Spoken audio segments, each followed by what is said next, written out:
Hello, everyone, and welcome to another session. Afternoon some places, morning still here on the West Coast. So this session, we have a guest speaker, Representative Jan Schakowsky. Her district is just to the northwest of Chicago, and she's provided a tape. She is actually in an airplane right now flying. They finished their votes today and she's heading home, and literally the next flight would be 7 hours later. I didn't feel it was fair for her to sit there for 7 hours, but she put together a very nice video that we will play in just a couple minutes. I do want to make sure some people have a chance to get logged in. And I know we've invited some press in because there's a couple important announcements in this video. So Representative Schakowsky chairs the subcommittee, the Commerce Subcommittee within the Energy and Commerce Committee. Her subcommittee has oversight of the Federal Trade Commission. Therefore, any bills that affect the Federal Trade Commission would go into her subcommittee first. Any oversight hearings, demands would come from her committee. And so, you know, she does have some power over the FTC, or a lot of oversight. And as we've talked, the Federal Trade Commission is very important to us in franchising. We've heard from Senator Cortez Masto and her request to the Federal Trade Commission to do more. We've had Commissioner Chopra yesterday join our conference and really provide some pretty frank discussion on what he sees as some failure in the Federal Trade Commission in overseeing franchises, and probably more generally based, not protecting small business owners in this country. He talked about, and we talked about some afterwards, with a new chair in Lena Khan, and this will be, I think, an FTC that is more reactive and actually starts looking at franchising. We have to remember franchising is a huge industry, and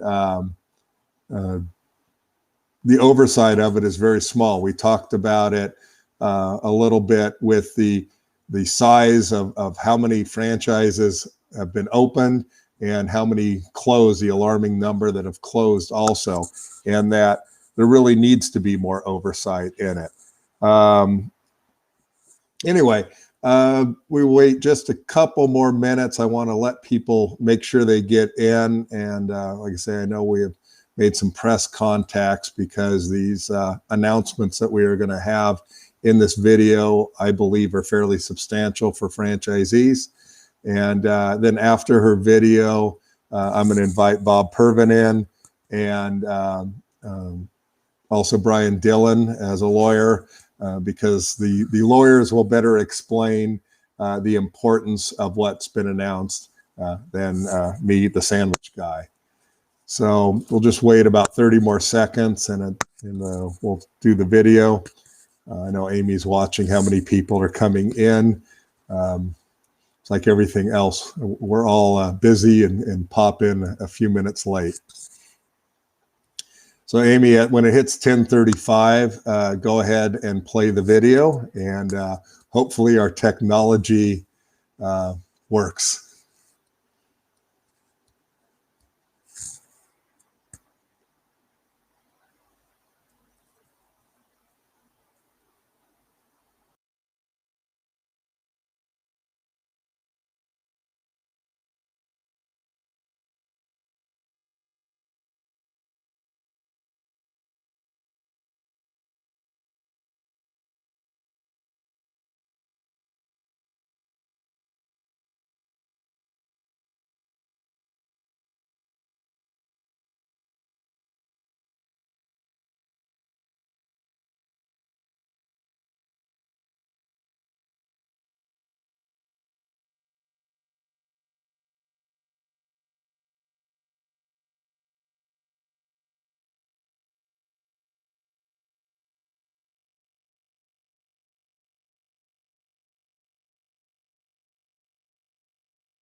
Good afternoon, and thank you so much for inviting me to be with you. I am really sorry that I can't be there in person, especially to answer all your questions, but we'll have many more opportunities.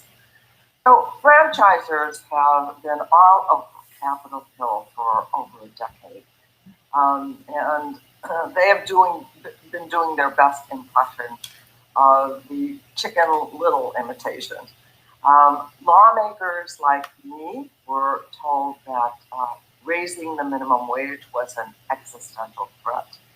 And we were told that the Obama administration Department of Labor joint employer standard was an existential threat. Franchisors would bring in local franchisees to lobby members of Congress on how the franchise business model allowed small businesses to succeed and to operate independently. I have met with franchisees and franchisors from my district every year, year after year.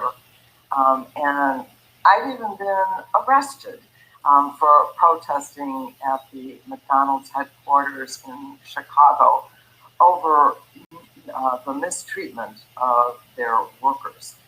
I have had the privilege to serve as the chairman, or when we're in the minority, of the ranking member of the Consumer Protection and Commerce Subcommittee of the Energy and Commerce Committee for over a decade now, and with oversight over the Federal Trade Commission, the Consumer Product Safety Commission, Auto Safety, and lots of others.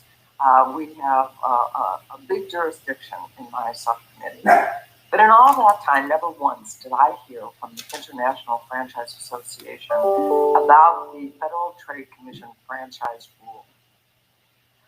That is actually until I met with Commissioners Rebecca Slaughter and Rohit Chopra.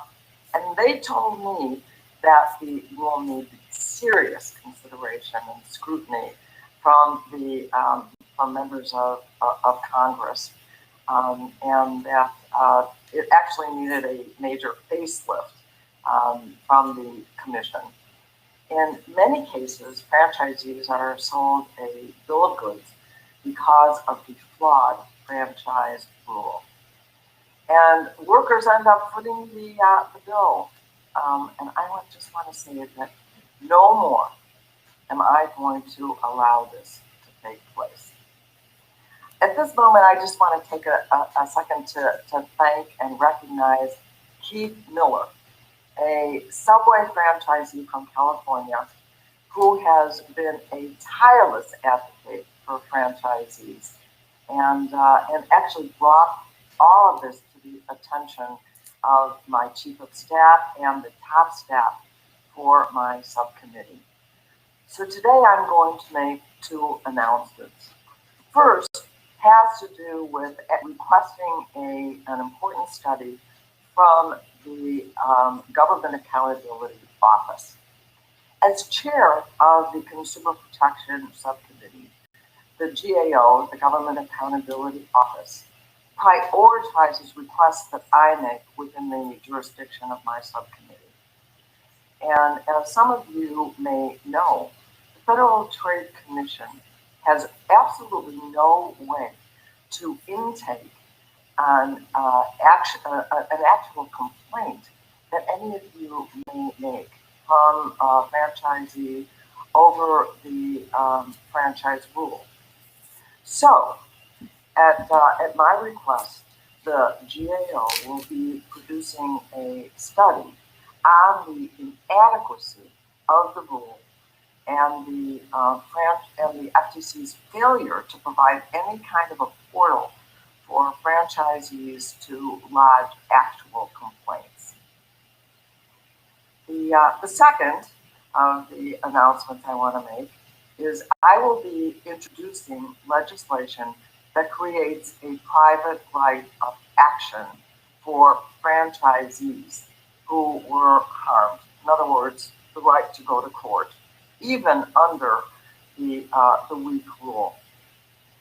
with the appointment of Lena Khan to the Federal Trade Commission and the incredible Democratic majority that we have on the FTC, I expect that the Commission is really going to do a much better job and that things are going to be better for franchisees and for workers.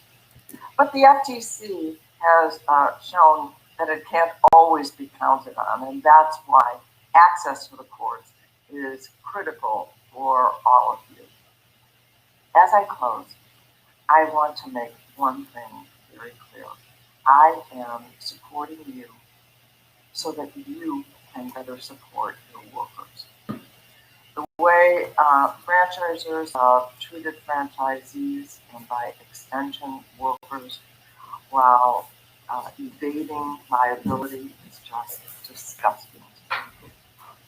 So as this new day dawns, I expect that you will respect your workers and the work that they do. I want to thank you again for inviting me and to assure you that I look forward to working together with you to make all these situations that you are facing better. I look forward to your input and further discussion, and I really appreciate your inviting me. I'm really sorry that I can't take your questions now. But have a wonderful meeting, and I look forward to talking to you soon. Good afternoon, and thank you so much for inviting me to.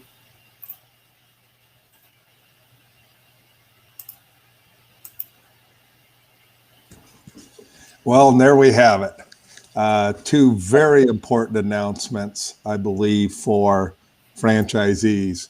First of all, again, we heard from Commissioner Chopra, basically calling out his own organization as doing a poor job.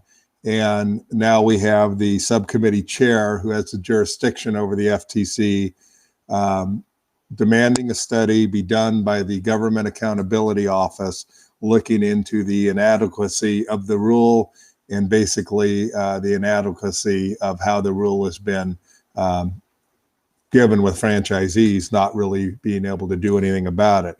The second and probably the real bombshell is introducing legislation so that franchisees have a private right of action, really not just on the franchise rule, but this private right of action would extend into the relationship period, which the FTC covers under unfair business practices and are affecting commerce.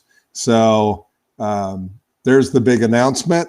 Legislation will be coming out, and I want to invite both Bob Purvin and Brian Dillon in. They're the lawyers. So I'm the sandwich guy. I want the lawyers to talk about what you thought, what you just heard, and your thoughts. I'll go first. Wow.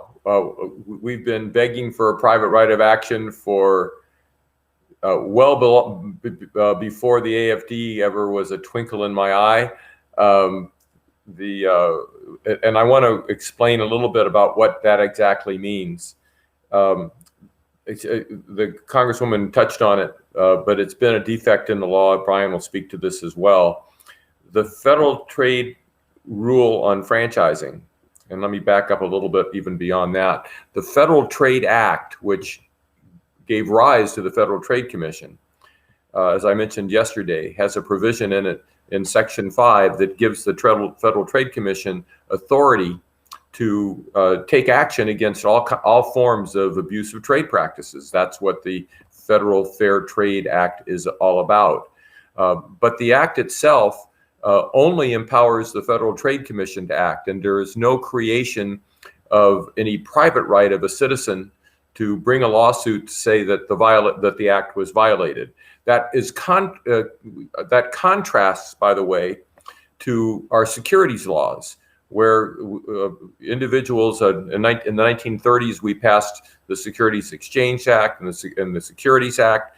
Both of those acts have provisions in the law that say that a private citizen can bring an action if a public company behaves in a way that violates either of those laws. But the Federal Trade Act does not create that. So there has never been an ability for a private citizen to complain other than to complain to the Federal Trade Commission. And unfortunately, the Federal Trade Commission has had the attitude over the last 50 years that they were only involved with pre-sale disclosure. So as Keith mentioned at the close of the Congresswoman's comments, that the Federal Trade Act has a whole lot more about it. Well, this will allow, if this becomes law, of course, the introduction of a bill happens all the time, and there's a big gap between the introducing of the bill and having it signed by a president of the United States into law. But if we get that private right of action, which we've been begging for many, many years, and by the way, the International Franchise Association has publicly stated that they will be in favor of a private right of action in lieu, their goal was they would give us a private right of action if the Federal Trade Act became uniform. Right now, they have to comply with the laws of all the different states, but we can get into that as we get more into the weeds. The important thing now is if this becomes law, private citizens will be able to take advantage of it, and we no longer have to rely on the Federal Trade Commission, which is very much understaffed in the franchising world, to carry our battles for us. Brian, over to you. Yeah, I mean, for years, what we've had to do is either rely on whatever state acts there are to give us a right of action for clients, and that's very piecemeal. And I think what you were saying with the IFA, getting it standardized, I think helps everybody. So that's one big benefit to this. But for years, what we've had to do, if you're in a state that doesn't have its own franchise regulations, or even in those states, what we've done in a lot of cases is tried to bring it in under the unfair competition laws, where we argue that the violation of the FTC Act is an unlawful practice or something like that gives you a right of action under your unfair competition laws. But that's so piecemeal, and I think, Keith, you mentioned this before, judges can do you don't know what the judge is going to do, and we've had luck asserting them under UCL laws, but in some cases judges say, well, no, because the franchisor turns around and argues there's no private right of action. So they say you can't bootstrap it in by claiming it's an unfair competition or under an unfair competition law. So this is big. I mean, this is a real big issue if we can get this to go through. And Brian and I have the unfair advantage of both being having our practices be in California, where we have the one of the strongest and the first franchise investment laws. In fact, the Federal Trade Commission followed our act. The California law, I think, Keith, you said was signed into law, I think you said in 1970. 1970, I think, yeah. And the Federal Trade Commission didn't get around it until 1979. So, we have those states, and I think there's 15 of them that have either registration or franchise specific laws. They all have a private right of action. A lot of states have what they call a little FTC Act, which allows private litigants to go in, but the ability to come in and I haven't seen her bill yet. We knew that she was going to announce it in our forum, and boy, am I privileged to proud of that fact. And Keith, I think my hat's off to you for making that happen.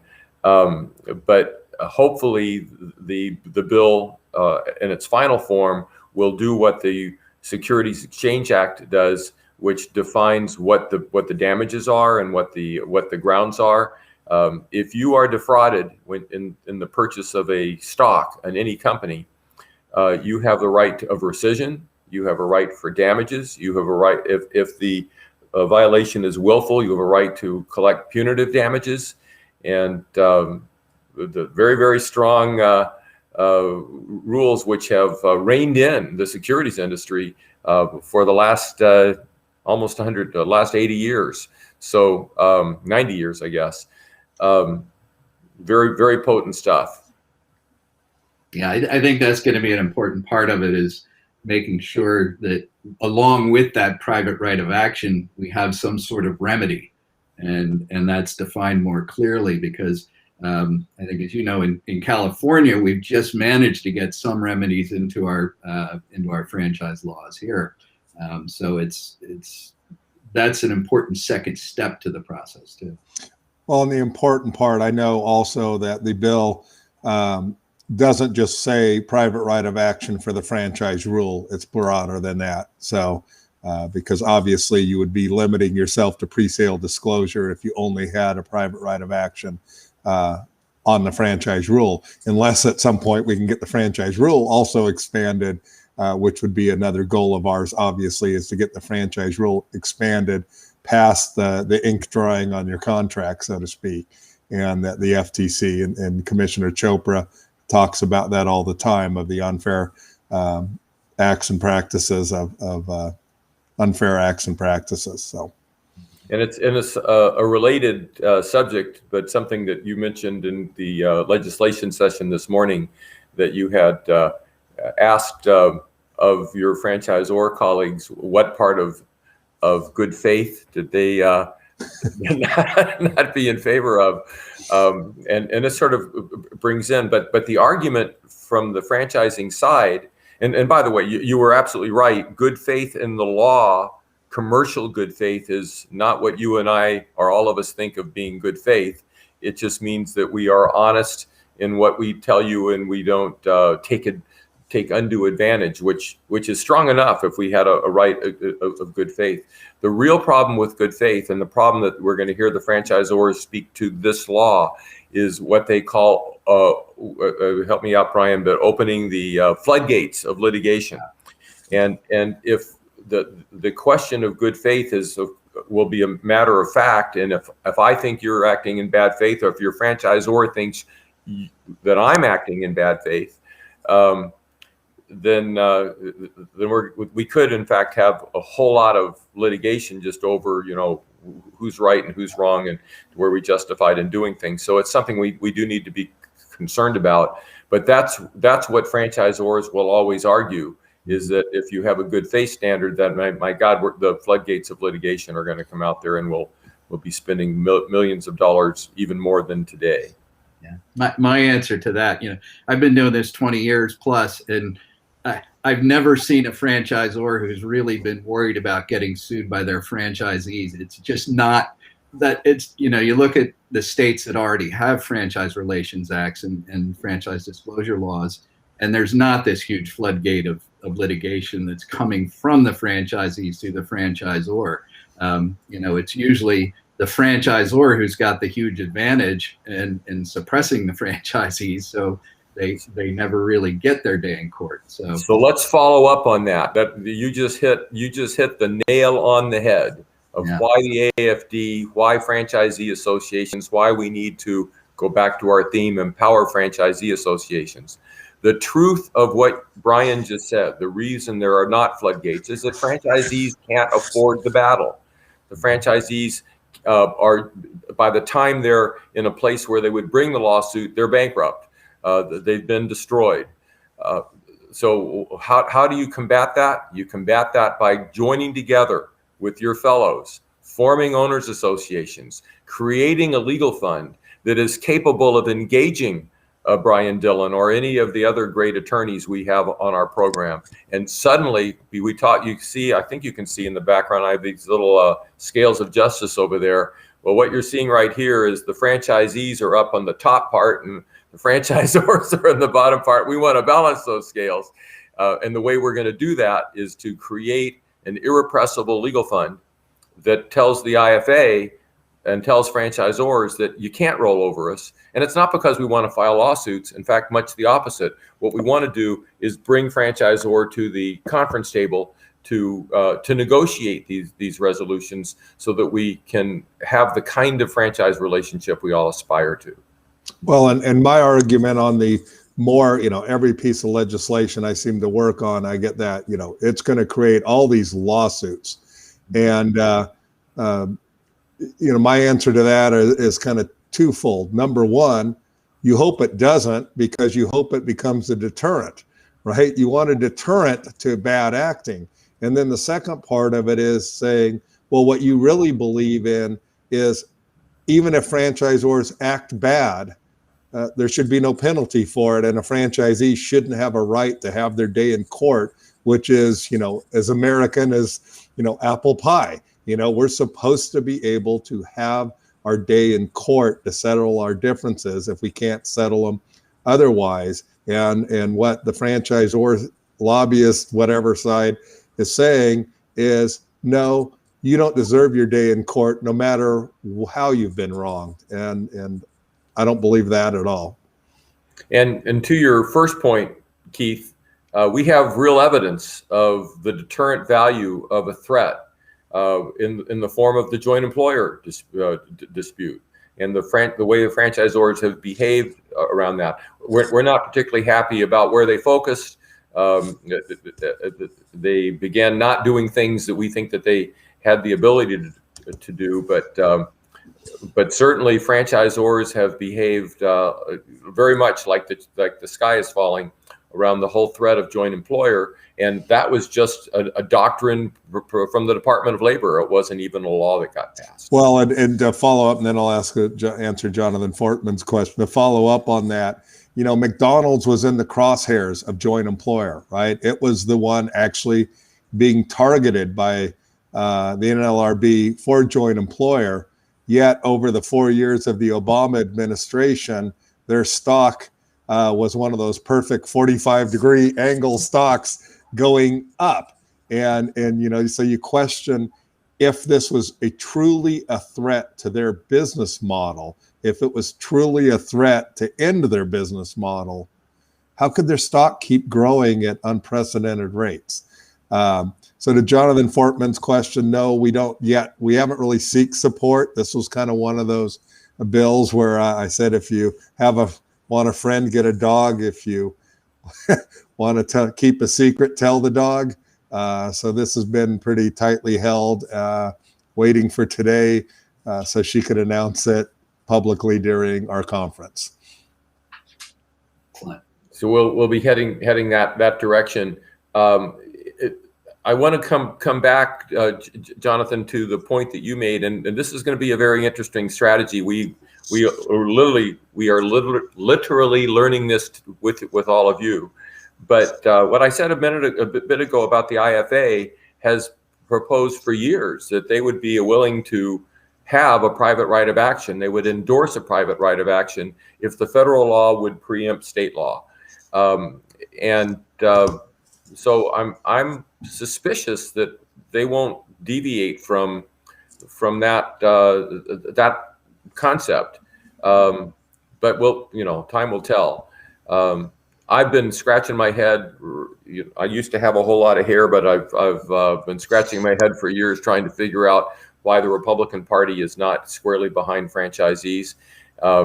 It mystifies me. And the only answer that's ever made sense to me is the one that Keith gave you in our session this morning about when the Republican Party is all behind small business until there's big business, and then we lose out.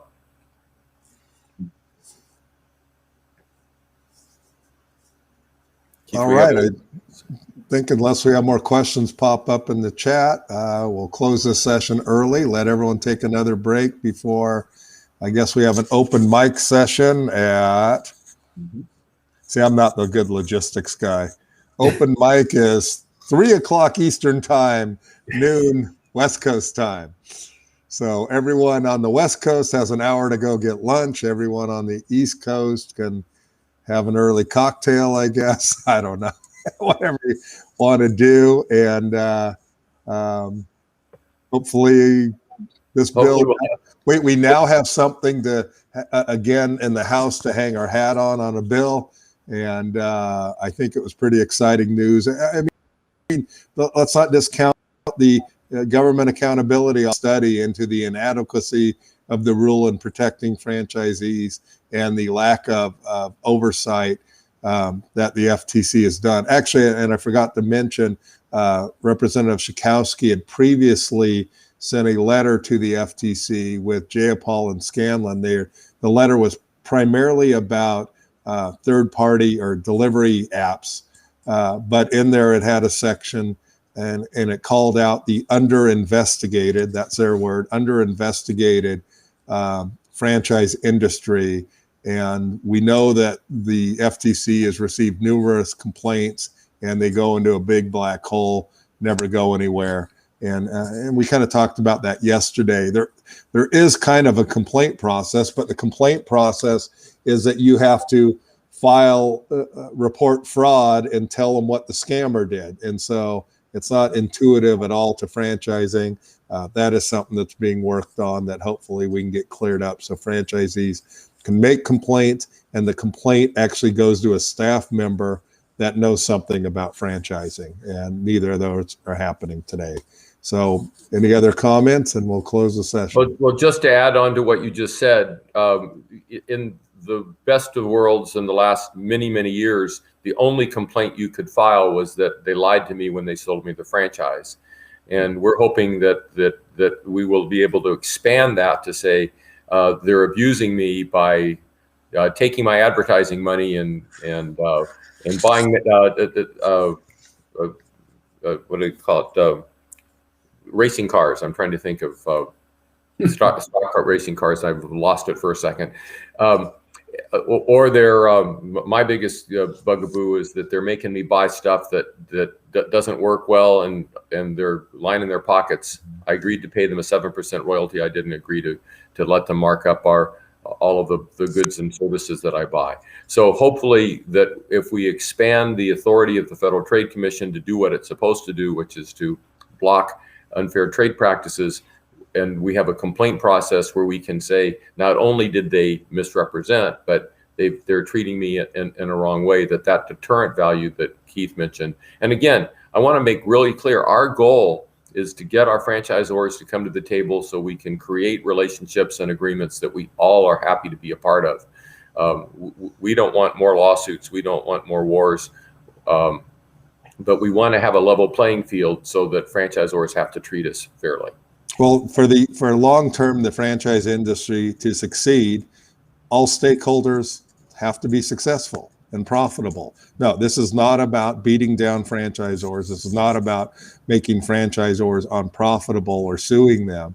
This is, exerting, in a sense, our right as a stakeholder. I won't call us a shareholder because we don't own stock in the brands necessarily, but the stakeholders that are investing, the primary stakeholders, I want to always add, because in most cases, 99% of the time, franchisor or franchisees are the major investors in the brand. And those investors should be protected as such and should be on an equal footing and should have equal success. I mean, for the long-term model to make it, we heard, last night from Catherine Monson, and she says it every time she talks.